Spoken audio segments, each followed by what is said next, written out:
Hello everyone, welcome to the tutorial for Star Wars The Force Unleashed 2 Any Percent.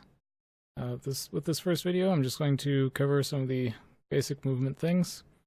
And the first thing that I really need to describe before I do anything else are the properties of both jump and dash. In this game, we consider ourselves to have a jump counter and a dash counter, meaning that you have two jumps. After you've used those two jumps, you can't jump anymore until you touch the ground.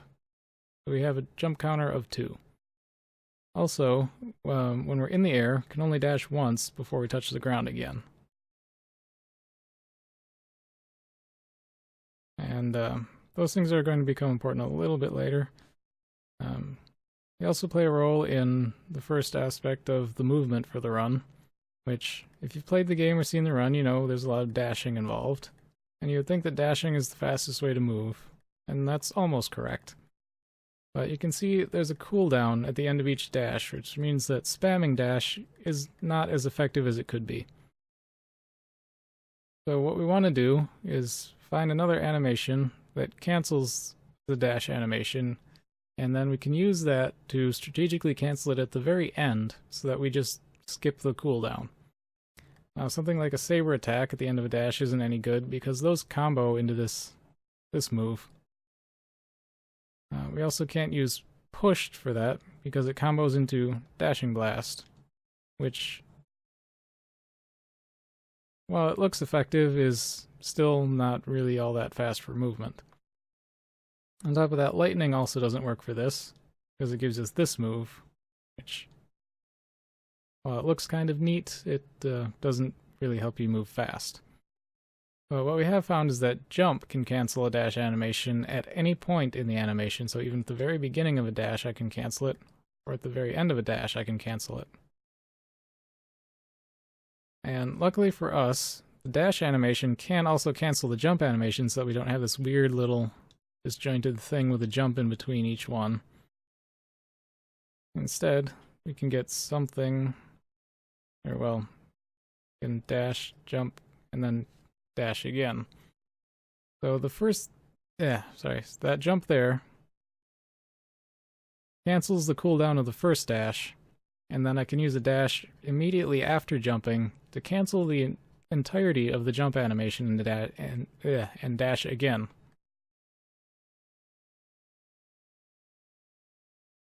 Another important thing to note is that after a dash in the air, you can dash again immediately after touching the ground. So that's also part of what's going on in this chain. So what's happening is I do a regular dash, jump to cancel it, dash again immediately, and that counts as a dash in the air. So, see if I can get a good example here. That was 3 dashes, but I only used a jump to cancel 1. It's actually quite difficult to really explain it, and especially difficult to explain it while doing it. But I'd say just try to watch the input on the bottom right there, and just try to catch the rhythm of what's going on.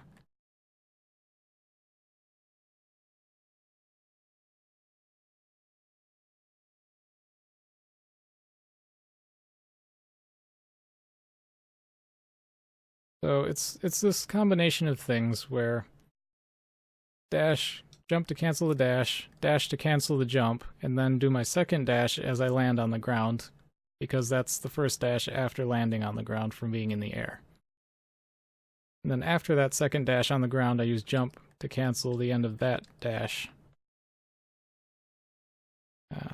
It feels fairly simple to do it, but it's far more complicated once you start trying to explain it. I mean, when I'm doing the run, like before, when I was trying to give the example, I was kind of going out of my way to show, like doing this, I'm showing the bare minimum of inputs that it takes to do this, and it's also the most efficient. But like when I'm doing a run, I'm just spamming dash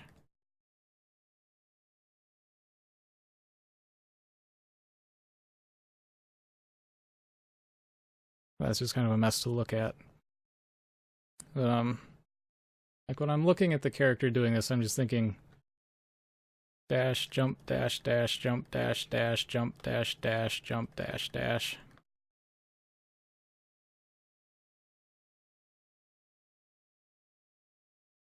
And that's just a whole bunch of, using jump to cancel dash animations, using dash to cancel jump animations back to back. And once you get the rhythm for it, it's really not that difficult. Like I don't feel any strain on my hands at all doing this throughout the entire, hour and 10-minute long run. But some things to keep in mind when you're doing this is that, like I mentioned earlier, you have a jump counter and a dash counter. If you're near the edge of a platform while you're doing this, and I'll try to... There's a reason that sniper is alive, I'll get to that later. Okay, so like you kind of saw there, you normally have a double jump, but when I went off the end of that, it looked like I only had my second jump. That's because the dash that took me off of the end was the dash right after jumping. So because it considers that dash to be in the air, it also considers me to have used my first jump, and also to have used my one dash that I have available in the air. So as I came off the end of that platform, normally you would think, well, I've got a second jump and then I can dash. But that's just something that you generally need to be careful about in sections of the run where you know you're coming up to the edge of something, and you're going to need to jump to something else. You want to be aware of which dash in the chain that you're on, because you don't want to be on that wrong one where you only get half of the jumps you think you're going to get, and then you can't dash afterward, and then you just kind of fortunately fall to your death. And it's happened to me in runs, it's happened to other runners. It's something you get a feel for. You'll also see in a lot of cases in runs, if I'm coming up on an edge, I'll stop dashing and just walk a little bit right before I get to the edge. And that's just to guarantee that I have the jumps that I need and the ability to dash after I jump. So, like I said a moment ago, there's a reason that this sniper is alive. And part of the reason that this sniper is still alive here is because I need to demonstrate another thing that has to do with jump counters and dash counters, and that is, if you take a certain amount of damage while you're in the air, it will actually reset your jump and dash counters. Now, snipers, very conveniently, do exactly enough damage. And just to demonstrate, it's like regular lasers from stormtroopers will not deal enough damage to reset your counters. But anything that hurts you enough to cause this little stagger, if it's enough damage to cause that stagger, it will reset your jump counters in the air. Let me see if I can get him to move to a better spot. Can't see me. There we go. So what this means is that I can use the damage from this sniper to get all the way to the other end of this room without touching the ground. Oh, of course, he's going to just punch me.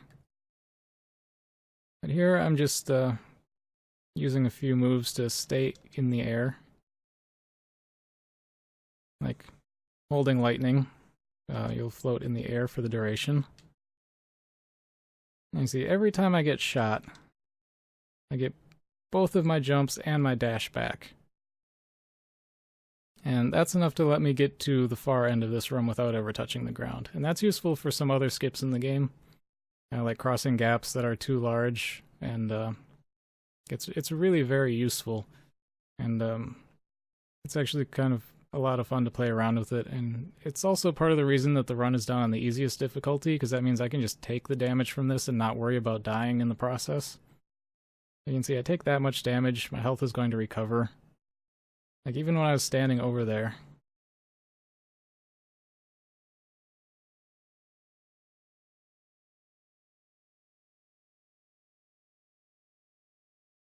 Like even standing right here and just letting him shoot me over and over.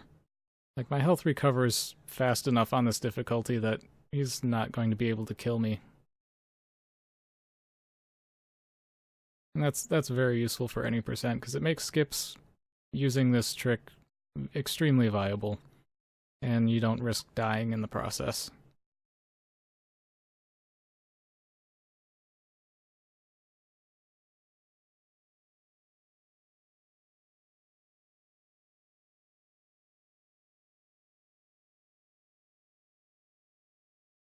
Anyway, that covers the basic movement mechanics. There are a few other things, like using certain animations, like swinging your sabers in the air to gain some height. There's also an infinite jump. It's not currently used in the route because it's extremely difficult. Let's see if I can do one.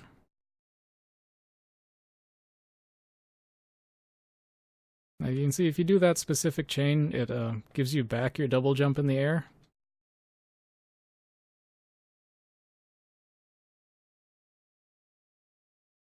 Yeah, kind of like this.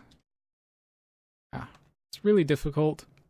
If you manage to chain that together long enough, you can effectively get infinite height, but just the timing and the fact that you have to buffer those inputs like way before you actually see the result of the inputs that you're doing makes it one of the most difficult things in the entire game. And on top of that, we haven't actually found any out of bounds made available by that really make it worth it to try and route in. But just something to be aware of. Yeah, that does it for the general movement mechanics, and next I'll be diving into the full run.